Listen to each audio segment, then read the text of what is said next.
This past week, a famous judge known as the kindest judge in America, Judge Frank Caprio, passed away. And he was known for his sense of compassion in his courtroom.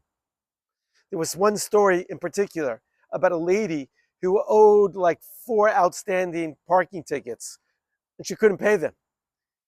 She explained to the judge that she was out of work. And the judge said, "I'm sorry, I can't dismiss these tickets. What I can do is reduce the fines." And so he does. And then he lays out of his own pocket money to pay the fines because she doesn't have the money. And then he says, "I understand that you don't have money to pay to buy food for your family." And the judge goes again into his pocket and gives her money to buy food for her family. We see that in the first pasuk in this week's parsha, Shoftim, chapter 16, verse 18. Shoftim v'shotrim, you should set up judges and enforcers in your city, in your society. And the verse ends, v'shaftu et ha'am, to judge your people, mishpat tzedek, with judgment and with righteousness. And the Gemara in Sanhedrin picks up on this tension between strict judgment and yet the sense of righteousness. And it gives the example of King David, that a similar thing would happen. Someone would come before King David, he would judge the case, and the person who happened to lose was very poor and would have to pay a fine. King David, David HaMelech, would pay from his own money for that person. That's Mishpat and Tzedek. Frank Caprio, Judge Caprio, was known to say, judge less and love more.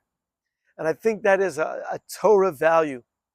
I heard a beautiful story was sent to me in an email from Rabbi Uriel Vigler, who runs an amazing tzedakah organization called Belev Echad, helping wounded chayolim to rehab physically, emotionally, mentally. And he tells us a story about Evyatar.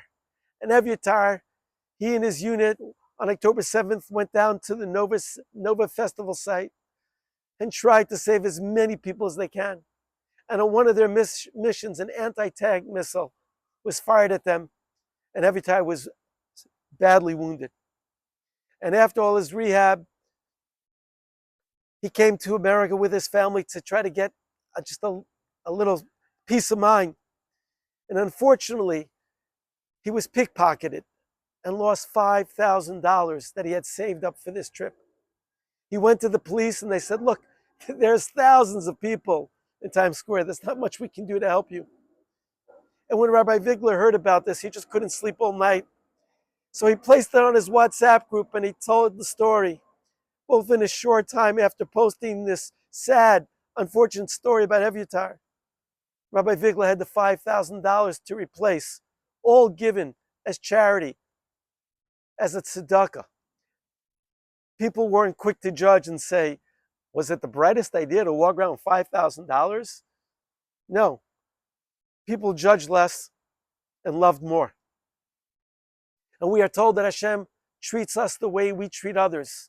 And in this month of Elul, we ask Hashem to please judge us in the way that we encounter others.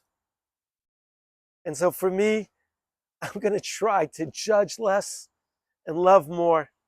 And hopefully Hashem will take his cue. If you like what you hear, please pass it on. I wish everybody a meaningful Elul. Shabbat Shalom.